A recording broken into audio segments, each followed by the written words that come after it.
this may be a little different from what you've been looking at in previous months, but I guess everything is.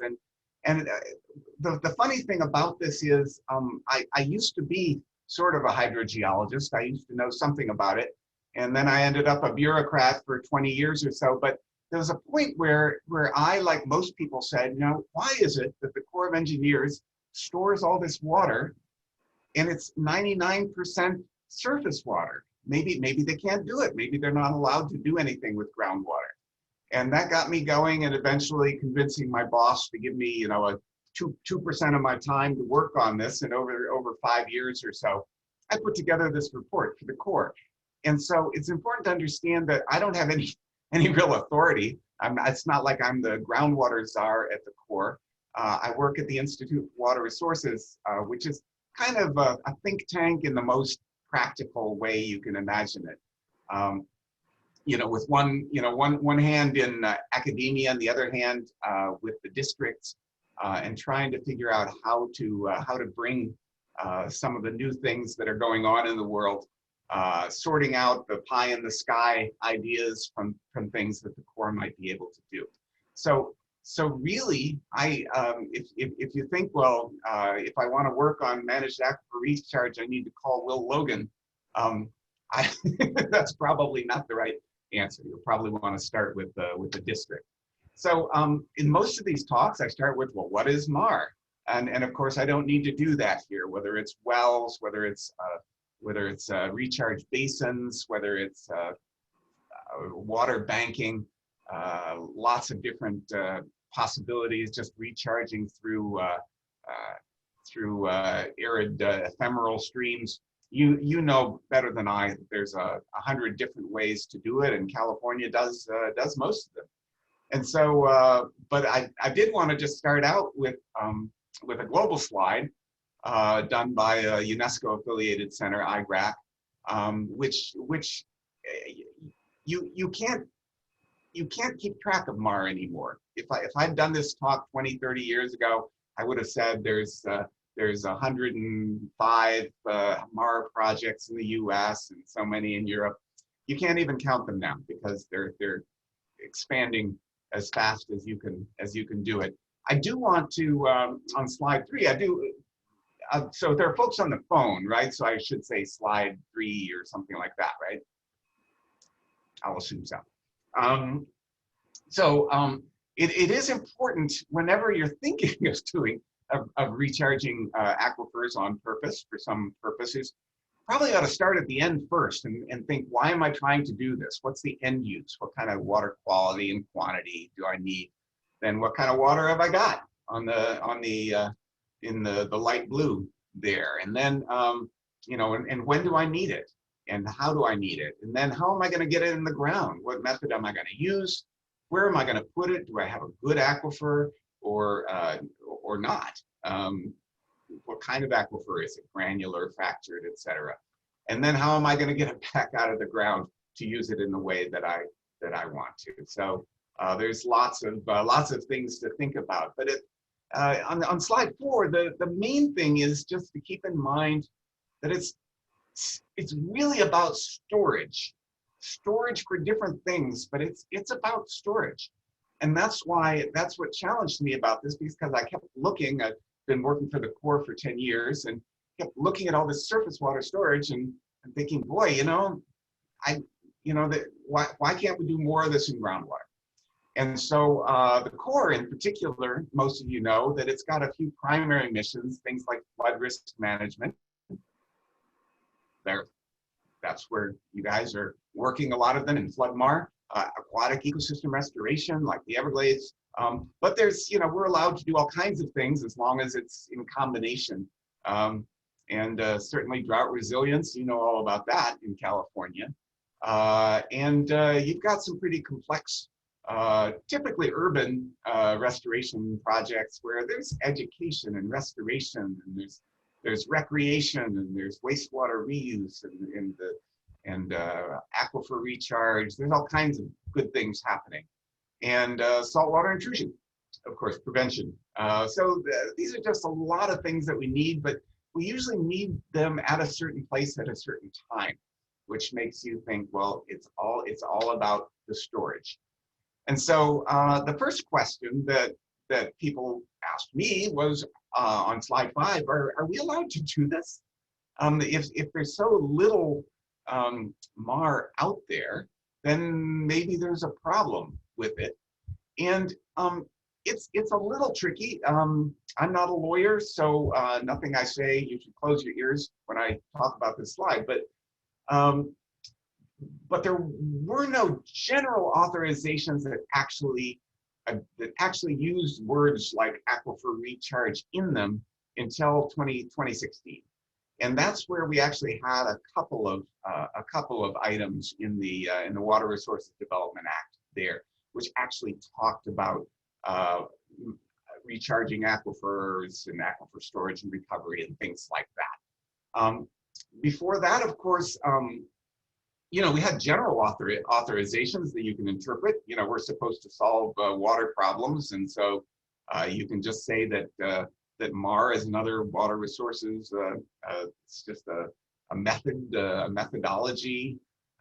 It's something like that. And but then we started getting some actual project-specific authorizations, and the most famous one is, of course, the Everglades, where 7 of the original projects involved aquifer storage and recovery, or MAR in one way or another.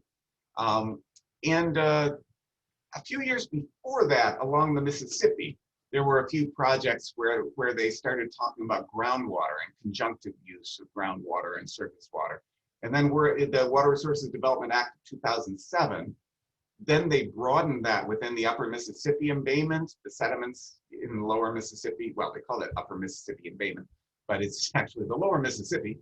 And there's actually, managing groundwater is actually in there. So usually if you look hard enough, there's some way to find an authority to do this. And so just starting, you guys know more about California than I do, and so I have an example or two thrown in there, but I've tried to make the emphasis on other examples throughout the course, since you know most of the core things in California. And so I actually, when I was at the National Academy of Sciences, we did a bunch of studies 10 to 20 years ago on aquifer storage and recovery, back when it was just being thought about and very controversial. And so we started, we recommended these studies, these 20-year studies of pilot projects and regional studies. Well, lo and behold, they actually did them.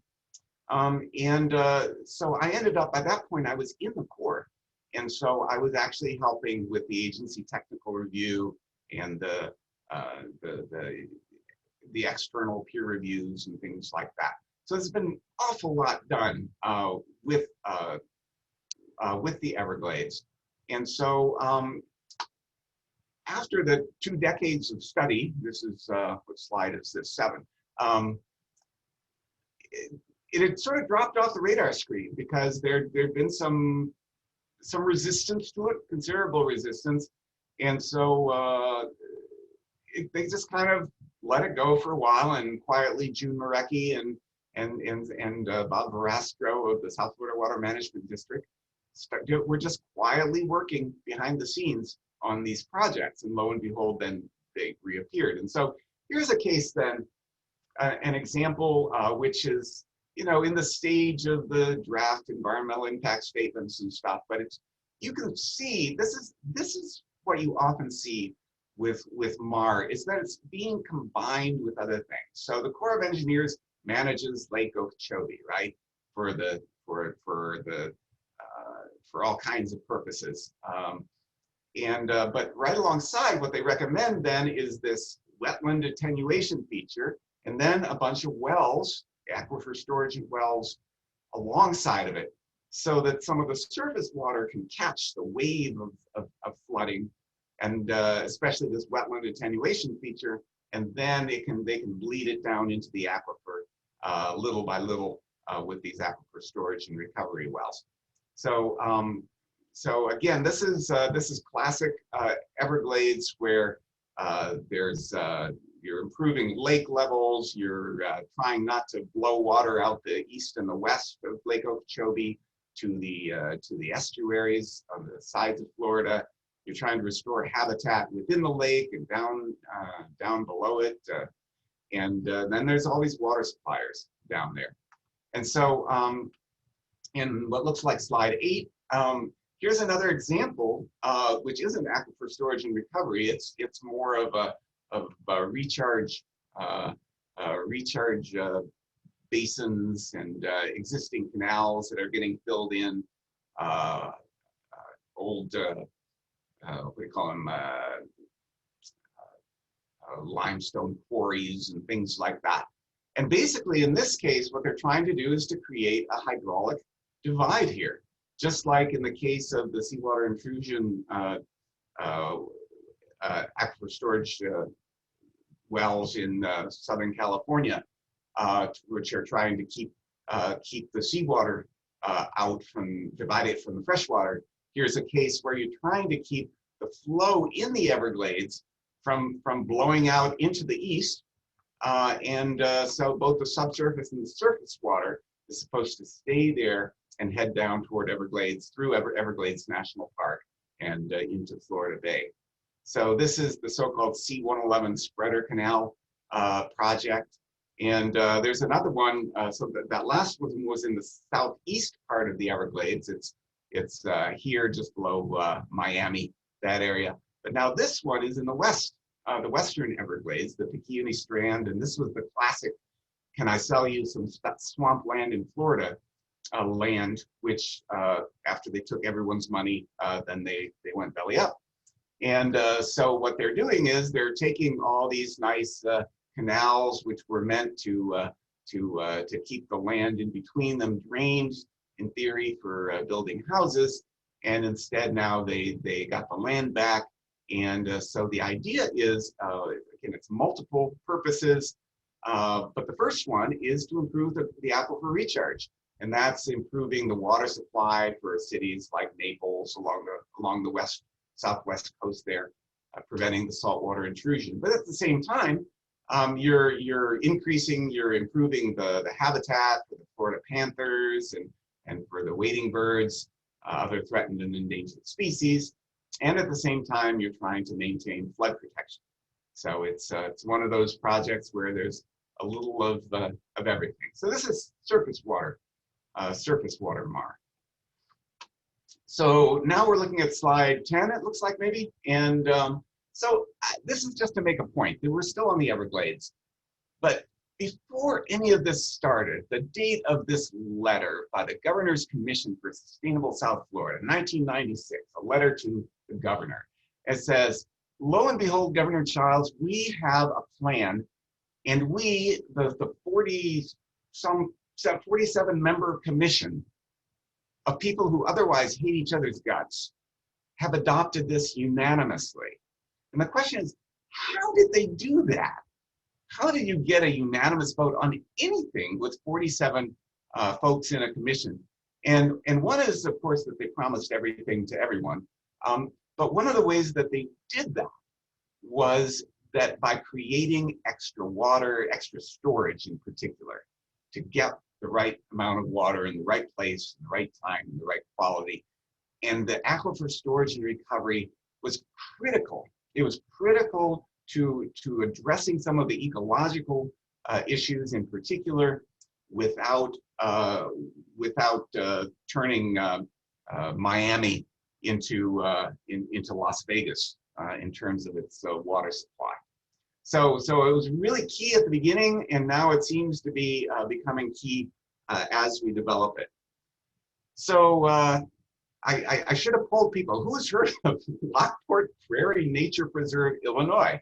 Well, the reason I put this in here is that, I spent a couple of years just trying to find everything that the Corps of Engineers was even vaguely involved in that involved aquifer storage and MAR or related technologies. And this is a case, it's this little couple 100-acre wood here, and it's beautiful. It's got the endangered Hines emerald dragonfly, which I'm sure you know. And but it was having trouble. It was having trouble, and it was having trouble because the recharge area, they put a prison farm there, and decided to do agricultural, and so they put in all the drainage, the drainage canals and the drainage wells and things. And so what that did then was downstream here at the nature preserve, that obviously the springs started drying up and the habitat started disappearing. So here was a case where just a few years ago they started working on this, and so it's enhanced recharge only in the sense that we're getting rid of structures that prevented recharge. So they're filling in and blocking all these channels, canals, drainage systems in the upper part, and by doing that, encouraging more recharge to come down and re-wet the nature preserve. So it's just an example of a totally different scale. You know, the Everglades was originally going to be 300 wells, and even now it's probably 100 and some wells. And this is an area with, you know, a couple of acres, sort of the 100-acre wood, as it were, in a place that's not known at all for managed aquifer recharge. So here's something, you know, the Santa Ana River Basin, and you guys know this better than I do, that the poor water molecule starting out in San Bernardino or above, you know, it has no idea who it is. It's drinking water today and wastewater tomorrow, and groundwater today and surface water tomorrow. And it finds its way down there. But just to remind you that the Corps of Engineers finds itself right in the middle of these things. And so here we are. Prado Dam is what we manage and work, of course, very closely with Orange County, the Orange County Water District, on, and to allow them then to do all their groundwater recharge downstream without releasing too much water, which for them is just a waste because it would just go by their basins and down and be lost to the ocean. So so there we are. It's important just to understand that the Corps of Engineers is right in the middle there. We need to think about it. We need to work with our partners. We've got the constructed wetlands there. We do the 404 program with the wetlands. So this was just a case then on what is this, slide 13? My numbers are covered up perfectly by by this program here, but so this is something, again, many of you know about, that with Orange County, we even created some exemptions to dam safety. So it's a good thing we didn't have a terrible flood at the time. But we were willing to do that during the drought to make sure that we didn't lose a drop of water downstream by overwhelming the recharge basins of Orange County. So getting back out of California to an area that you might not know quite as well, Central Texas. This is showing San Antonio here. Austin would just be up just off the northeast of the map here, and there's other fairly significant cities in between: Texas State University, New Braunfels, some other cities there, and of course the Edwards Aquifer is critical to the water supply of this area. As you get northwest of here and west of here, of course, you start getting into more semi-arid and arid environments. There's just not as much water up there. So it's really important to use the aquifer there. And so there's a lot of springs along the so-called Balcones fault zone, right along here. And so as we go to slide 15, then this is a cross section. You can see the Edwards Aquifer. It's up there in the hill country, as they call it, to the northwest of the Balcones fault zone. And then along the fault zone itself, it's a big recharge zone. So cities like San Antonio would be just to the west, mostly to the west of this recharge zone. But then there's a lot of agriculture to the east, which is then using the Edwards as an aquifer there as well. And so what's interesting is, so the Corps of Engineers has been very much involved in some of the early dams in the area. And so mostly from the 60s to the 80s. These were designed as flood control dams, and with some storage of water in there. But they discovered that, you know, when you build a dam in essentially a karstic area, it doesn't really work so well with the storage, but it works really well for groundwater recharge. So that's what they found out here. And so any number of these dams then have found themselves being used as groundwater recharge dams to the aquifer as much as saving water for future use above ground. So, and just on the side, one of the first cost-benefit analysis for groundwater was done by one of these early folks who couldn't get their dam, they couldn't get it justified economically, and they said, well, how about the recharge to the groundwater? You know, there's a lot of water going to the groundwater. Did that fall into the calculations? They said, no, it didn't. And he said, well, it ought to. And so lo and behold, they started doing some calculations. Well, what's a little water in an aquifer worth? So sliding back to California, this is interesting. The Russian River, Lake Mendocino. So the core, in this case, finds itself at the top of the Russian River basin there, managing Lake Mendocino. And there's a couple of points I wanted to make on this. Many of you know about forecast-informed reservoir operations. It's something between the state and Scripps and the Corps. And it's something that dam operators have been doing in some way or another, off and on. But this is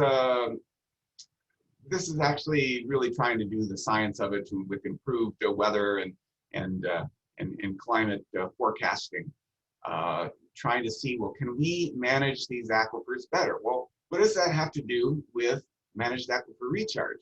Well, it's nothing up there by Lake Mendocino, but if you're down at the bottom and your name is Sonoma Water and you're responsible for the water supply of a lot of these towns down here, and for the agriculture along the coast, and you've got problems with saltwater intrusion coming in, and the water levels in your agricultural area and the groundwater are going down, you would be interested in better water management upstream.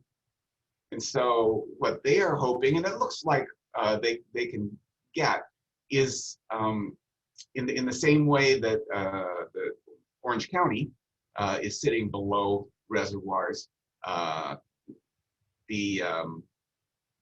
Sonoma Water is also interested in, well, if we manage this reservoir more carefully, maybe that will allow us to set up some aquifer storage and recovery wells down here, which is what they're planning. So again, it's putting together surface water and groundwater. It's putting together reservoirs and water management at the bottom of the system. So the Corps of Engineers, which, 50 years ago, used to just say public participation was basically the engineers rolling out the project and saying, here's what we're going to do and you're going to love it. So instead, it's much more integrated water resources management or integrated river basin management, whatever you want to call it. And we can no longer afford up in the top of the watershed not to be thinking about the folks in the bottom of the watershed and vice versa. Coming back to Texas and to Iowa, mostly, you see these good-looking folks with their referees outfits here. Those are faux referees, Corps of Engineers people and USGS people and San Antonio River Authority people, Cedar Rapids people in other cases. And basically, this is what I'm trying to make the point of, is that MAR is not just something that's completely unrelated to other Corps of Engineers management techniques. It works well into the planning process, no matter what you're doing. And so in the case of, uh, of, of the Lake Mendocino, it was working into new forecast-informed management of reservoirs. And in this case, it's working into multi-hazard tournaments, ways of engaging stakeholders in various ways.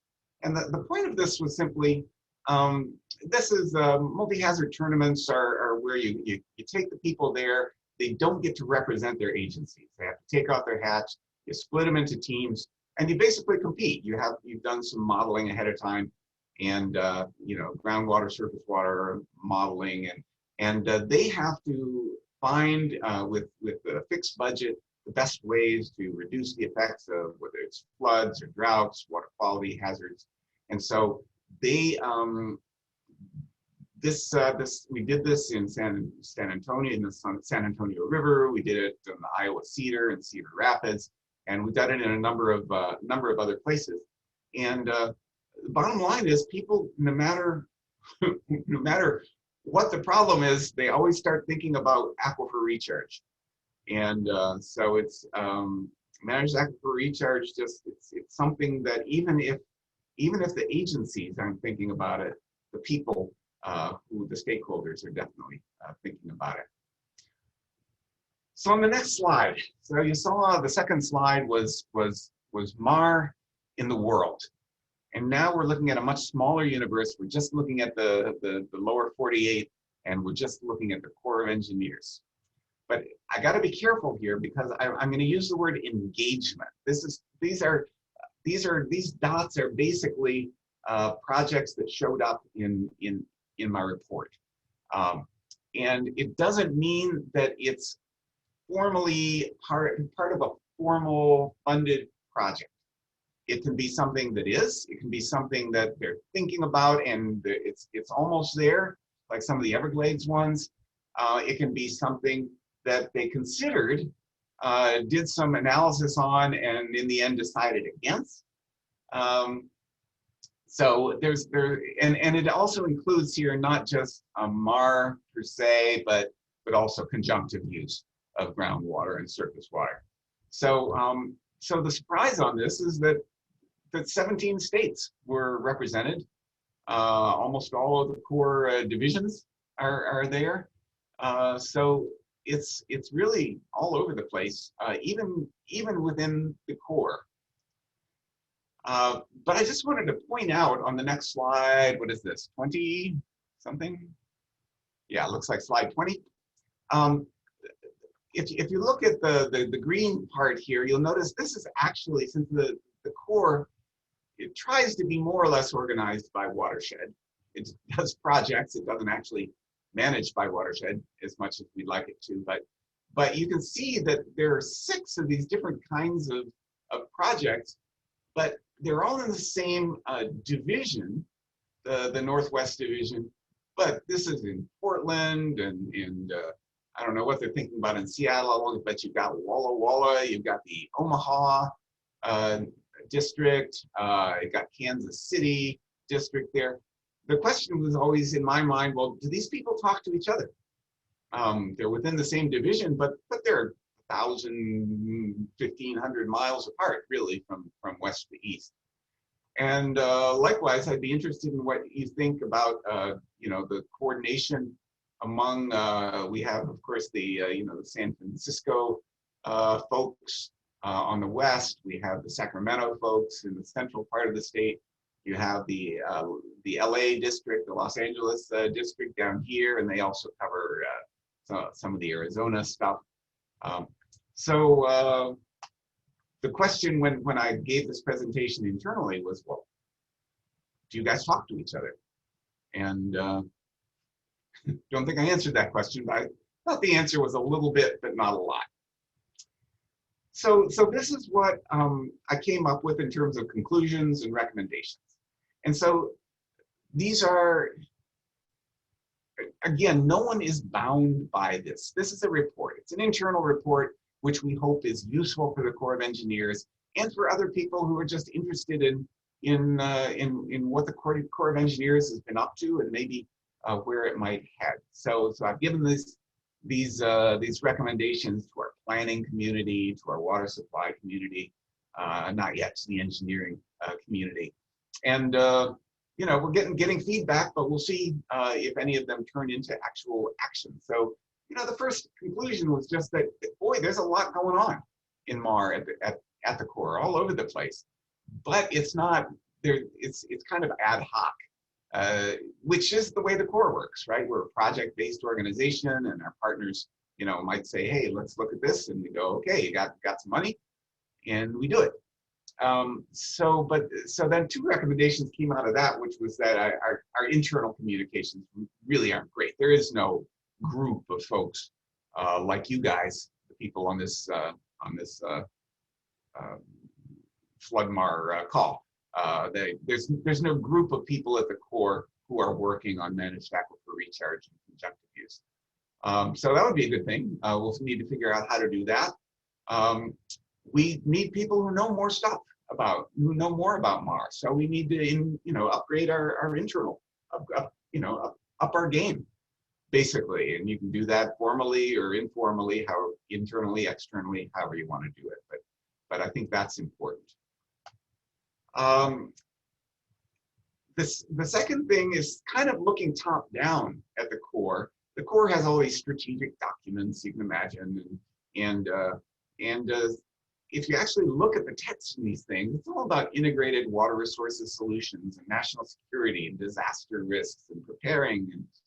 And wow, that all works really well with MAR. MAR for flood control, MAR for storage, MAR for droughts, MAR for integrated solutions, where you're putting in the ecosystem restoration and the recreation and the education, all those things in there. So my recommendation, is to our own senior leadership. Hey, we need to give some encouragement here, or at least don't get in the way. Maybe we need some additional authorities, maybe not, but we need our folks up top to be interested and engaged in this. The third conclusion and fourth recommendation then is MAR fits in well to our planning process. USACE has a very formal planning process. And if you go outside of that, boy, you get whacked, right? So you do your economics and you put together all your different possibilities and you put them side to side and you say what you want and your partner weighs in and it's all very formal. And what I'm saying is MAR works fine with that. MAR works in conjunction with surface water and in conjunction with stakeholder engagement and with new and interesting ways to manage our system. So it doesn't have to be at the expense of our primary missions like flood risk management. It all works together. And then the last conclusion is we don't know it all, in case you hadn't noticed that. In particular, when you think Bureau of Reclamation, I think they're definitely a couple of steps ahead of us. And one of the reasons is that they have authorities for water supply. So with the Corps, if you want to use MAR for water supply, the Corps and its partner, its state or local water manager, has to work together to figure out how to make that happen. Because the Corps of Engineers doesn't really have water supply authority. So we need to learn. We need to learn from the Bureau of Reclamation. We need to learn more about the science from the U.S. Geological Survey. We need to learn more from our friends at the Environmental Protection Agency who run the underground injection control program for all of the ASR wells.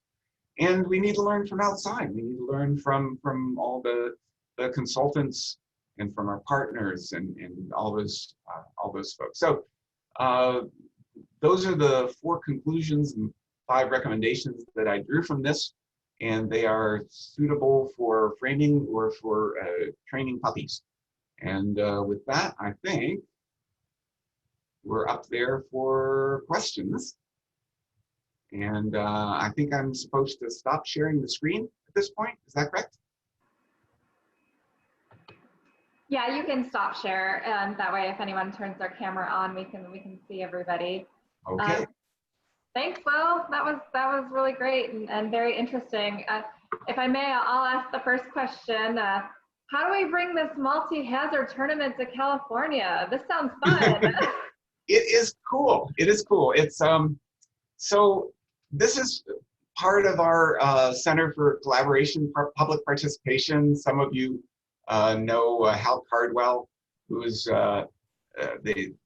who's the head of that center. They've brought it into the Silver Jackets program some.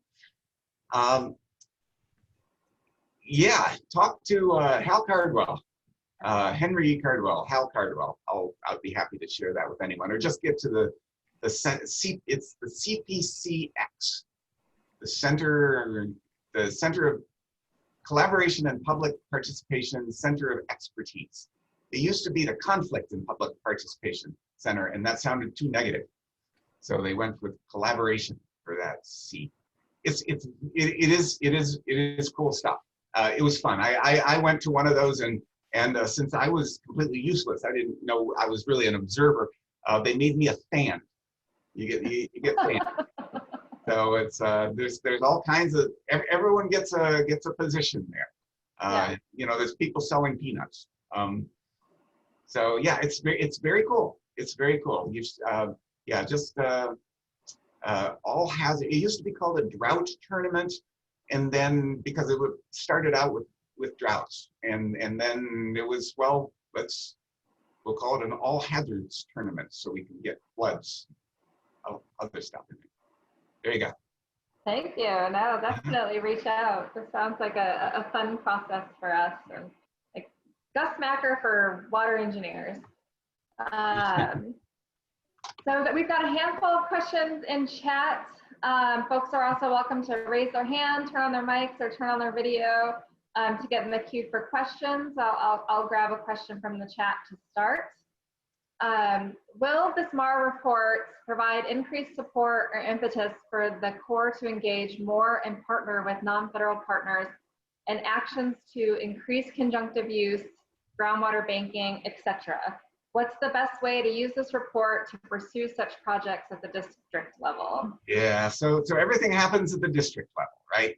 So whoever your best buddy is there, that's where it's got to happen. So you could say, hey, I read this interesting report. I wonder if you know about it. And if they're a planner, they may have, because, you know, I did give a talk for about 80 of the Corps planners, and it's about to be featured in our little internal newsletter called Planning Ahead. So give them another couple of weeks, and they may see it there as well.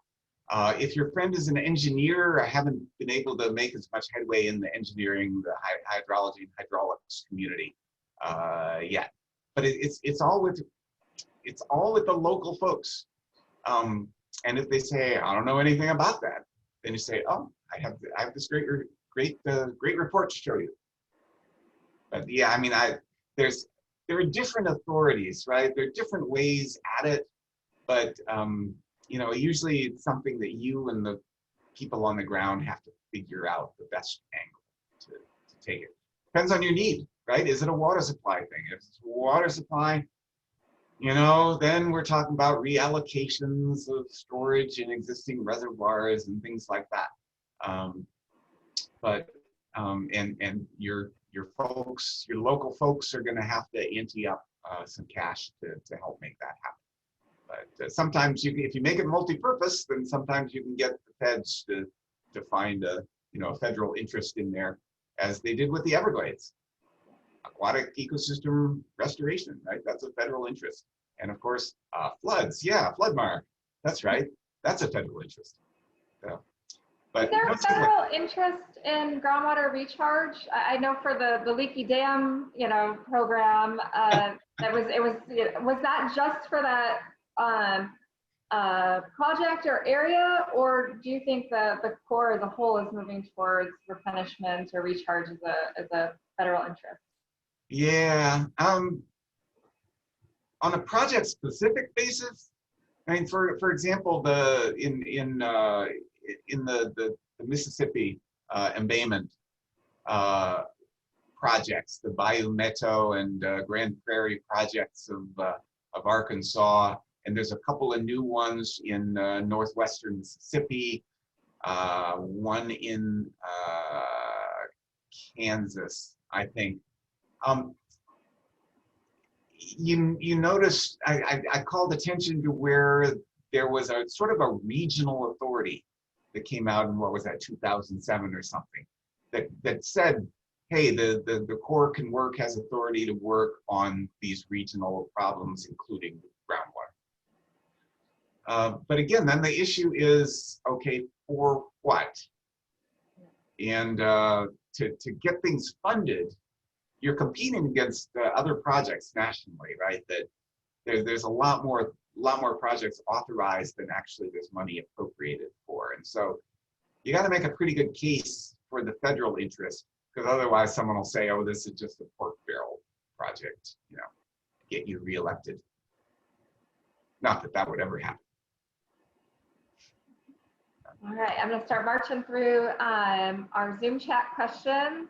What are the suite of modeling tools and data sets used for the Lake Okeechobee watershed restoration project? And, oh boy. Are you aware of the time horizon and time step for the analysis? Yeah, so the people who did most of the modeling was the Philadelphia district. There's a whole suite of models. This is a project that has some money. It's not one of these poor, starving projects. They did a lot of the modeling with one of the, what's the USGS model that's density-dependent flow and transport. So they take into account the salinity, but they basically treated the aquifer as an equivalent porous medium aquifer for those who know that kind of lingo. Basically, you know, you're assuming, even though it's fractured and karstified at a large enough scale, all that comes out in the wash, and you can just pretend it's sands and gravels. The near surface stuff is done with, there's a new model. It used to be called there's the natural systems model and the Everglades, whatever model, but that's different. And there's a lot of allocation stuff built into that. And that's done out of the Interagency Modeling Center, which is barely interagency. It's not like 100 agencies. It's the Corps and the South Florida Water Management District and a little USGS maybe thrown in there. The real issue with that modeling was that there weren't any wells in the middle of the state. All the people live on the east and west coast. So there are a couple of wells by some little communities living in Lake Okeechobee, and the rest was swampland, right? So who drills wells in sorry, a wetland? So that was a real challenge. But yeah, it's a combination of those tools, and you've asked some very specific questions about the annual, monthly, decadal analysis, and I can't remember. Thank you. We've got another question. Do you know of some MAR projects in high mountains to promote confined aquifer recharge? Yeah, wow. I'm looking for those. So high mountains, of course, you know, the question is how high? Because just geologically, you know, you're usually talking about hard rock there, whether it's, you know, igneous metamorphic rock, whether it's maybe originally sedimentary, but it's now very deep and has now been crunched and built up into mountains. I don't think of a lot there. I'll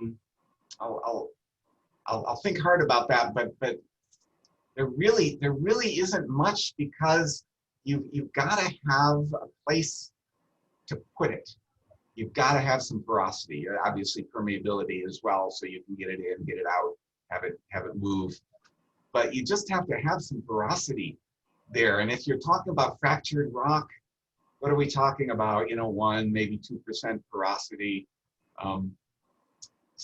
But I think in where the rivers come out of, say, the Sierra Nevada, where you good folks are, there are a number of projects that you guys can tell me about better than I could tell you about. But finding good places to recharge the aquifers, right as the hard rock is transitioning into alluvial fans and bajas and things like that in the San Joaquin and Sacramento Valley. There have been projects related to that, and that seems to be something. There's a lot of sands and gravels there, and that's a place definitely that there are opportunities. The same is true in the Middle East, where you've got these so-called qanats, but there are also a lot of these wadis, these ephemeral streams where there'll be some incredible storm, and they'll say, "Oh my gosh, we got 2 bad things happening here. There's one day a year it rains, and it rains cats and dogs and camels." And so they'll say, well, first of all, it floods the town out at the bottom of the alluvial fan, right, where the folks are in the agricultural valley. And then second, they'll say, and that once that water's gone, it just goes down into the valley and it just evaporates. And then of course that's not good for the soils. You often end up with alkaline soils.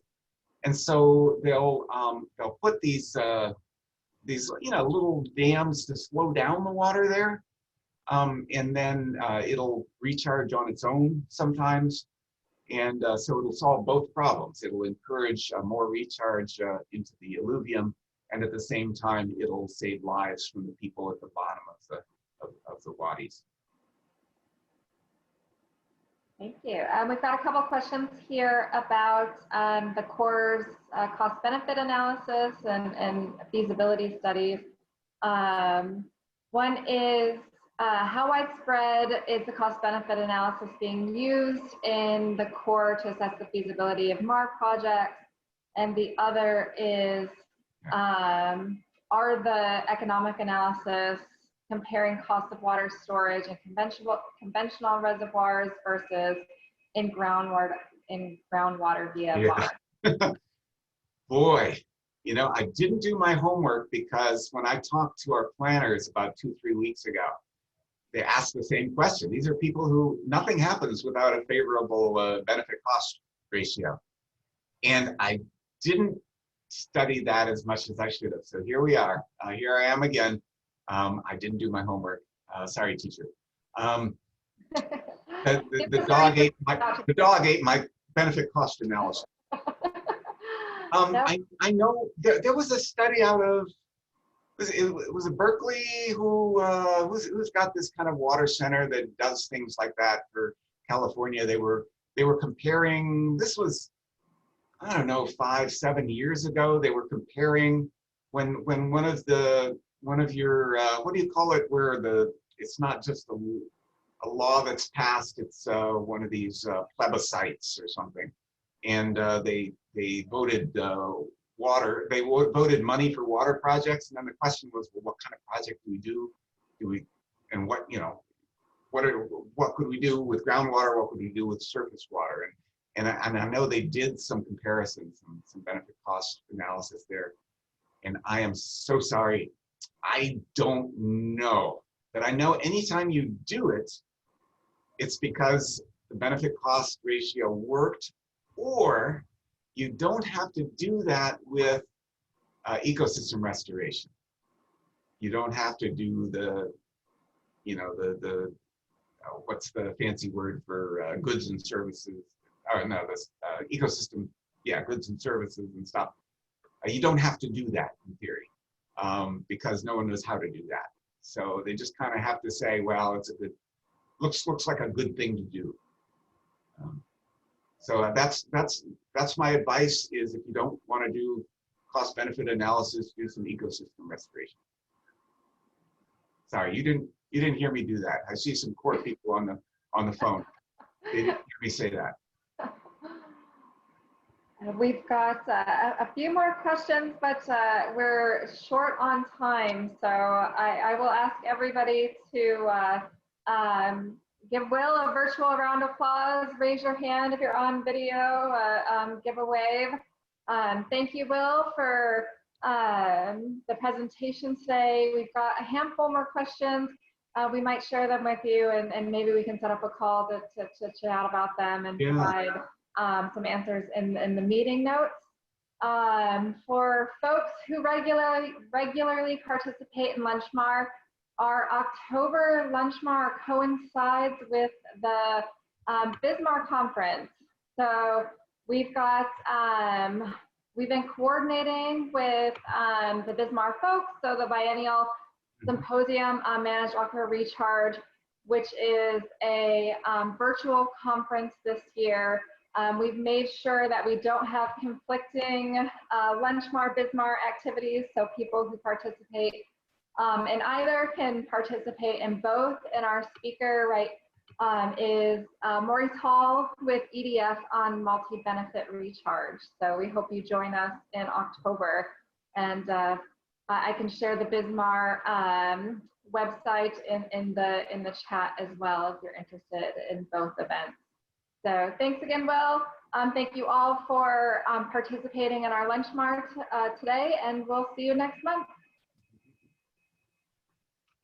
Thank you.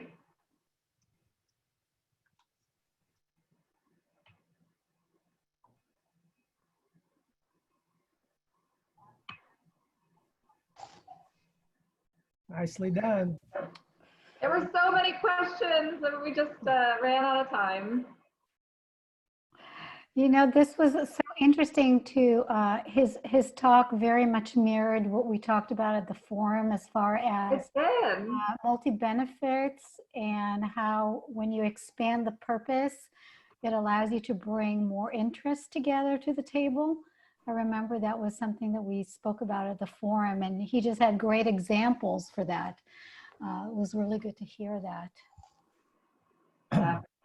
I think as we move forward and build the FloodMAR network, we got to make sure that Will and his colleagues from the Corps are plugged in, and we can continue to get their perspective, and they can learn from the work that we're going to do out here. His recommendations really were so paralleling to in the recommendations that we had coming out. Yeah. Forum and we've been talking about. So yeah, be good to have that connection. Hi, Daniel. Hello, Arit. Hey, Daniel. Hi. How's it going? It's good. I was just reflecting on some of the reservoir reops, you know, certainly in the Merced study, and just thinking of, I guess it is really the local Corps office. It's the key partner for these projects, but Will certainly brought the national or international perspective. And my question, which, you know, it was toward the end, didn't get to, it was right along those lines, Daniel, and it was in recognition that the examples he gave were, you know, watersheds that have a core project in them. Yeah. And to get these multi benefits involves reoperating and managing conjunctively the core project with others. So my question to him was, what can, I said DWR, not to put anybody else on the hook, and IWR work together to see what it would take to make this not just a nice to do, but basically part of the core project planning process, so that not that they would do it in every case, but at least they would consider how a core project could achieve core objectives and provide multi-benefits by including surface groundwater conjunctive management and groundwater recharge. So it becomes more deliberate as part of the core process, and not just because someone had the foresight or inclination to do it. And because it's the IWR, seeing how could we take the recommendations in their current report and make them a little bit more specific about how could the Corps be more engaged or do more of this in the future. Right. And elevate those recommendations into the Corps hierarchy and see if they could get some traction. I think those are great questions. Do you know if anybody at the Corps is working on sort of the whole question of water availability for recharge? Because they're certainly looking at it from the flood perspective, it sounds like, of reducing flooding, but if they're also looking at habitat, you know, one of the key questions that we need to be able to work on, and certainly was one of the recommendations, was how do we determine water available for recharge? Not just in the broad planning sense of plan for recharge, but how do we determine how much water is actually can be extracted and when and in which seasons? Yeah. I suspect the Corps would say that's more of a Bureau of Rec mission. Or is it U.S. Fish and Wildlife? Because it's a lot about species protection. That's right. So maybe by bringing some of the federal family together, they can do more of this multi-benefit work. Mm-hmm. Yeah. Good. Well, I actually, when I saw that report in March or May when it came out, I was pleased to see that, and it was nice to see Will explain his thought process to actually do this study. And it was, you know, well, and it occurred to me that groundwater is just storage and we could do this, which is like, yeah. Which makes me wonder how much of the cost, the infrastructure costs, can they pay for? If it is, you know, obviously a match, but it's not, you know, is it considered, does it meet their flood control and storage funding needs as well? Well, and it's that, but what we're hearing is many times it's just getting the Corps to say, yeah, we'll modify our rule curves to do this. So it's more of a regulatory than even a fiscal. Right. Yep. Very good. Well, thanks for bringing this, Jennifer. Yeah, it'd be great to start thinking about how to bring the Corps into some of the pilot projects that we've been thinking about. And I really think, you know, looking into this multi-hazard tournament process, it brings them into the conversation a little bit more in a innovation space where we can think about, you know, what's possible with FIRO and their facilities, and you know, looking at a broader scale, you know, bringing in that watershed perspective. Yeah. And so it'd be good to have, it'd be interesting to do a test case watershed for this multi-hazard tournament. We actually had a volunteer in the comments. You know, we actually have experience and a relationship working with Cal Caldwell at IWR on this. They had something called shared vision planning for the water plan in our future scenarios. We actually invited Hal and another one of his colleagues out here, and they ran a workshop where it wasn't called the multi-hazard, but it was the same concept of bringing stakeholders and the tools together to kind of do gaming. So the point being is I don't think it would be difficult to contact Hal and see what it would take to do one of those multi-hazard workshops out here, or challenges. Yeah. Great. Good way to get buy-in. Awesome. Right. I've got to jump off for a 1:30. Okay. I'm obviously late for, but that's it. I'm not critical to that conversation. But thanks everybody for participating. Until next time. Yes. Everyone. Bye, Reet. Thanks.